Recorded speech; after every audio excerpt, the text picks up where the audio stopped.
Umami na nga ang kasabwat ni Moira na lalaki na kakutsaba nito kung bakit napasakamay muli ni Moira ang Apex at ang dokumento pala na iyon ay mga fake lamang.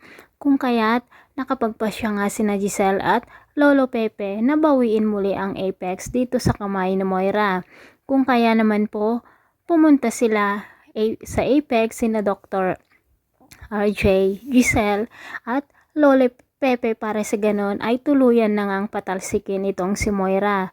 Ipinalabas nga ni Giselle ang mga gamit ni Moira at nagtaka nga itong si Moira nang makita niya na hawak-hawak ng mga guard ang kanyang mga gamit.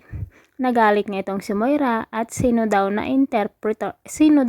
ang taong mayroong kagagawa nito. Laking gulat nga niya nang makita niya sa upuan sina Don Pepe, Giselle at Doc RJ.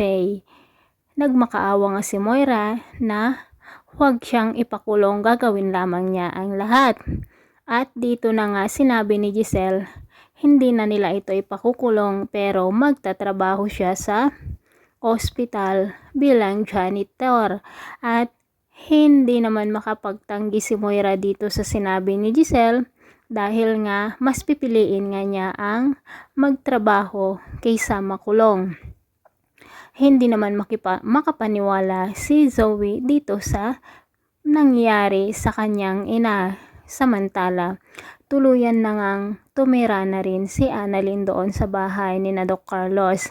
At ang guest room na kung saan doon siya matutulog ay talaga namang pong napakadaming mga stock na gamit. Ngunit buti na lang nandoon si Regan na kasama niya upang linisin at alisin ang mga gamit na ito. At nasa hapagkainan na nga po silang tatlo, Doc Carlos, Lynette at Annalyn. Nanalangin muna si Annalyn, nagpasalamat kay God na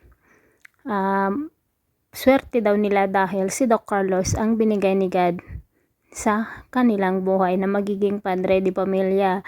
Ngunit hindi nila alam ang totoo talagang pag-uugali ni Doc Carlos na napakasinungaling at talaga namang pong ang galing magtago ng lihim at kayang-kaya niyang manakit ng tao.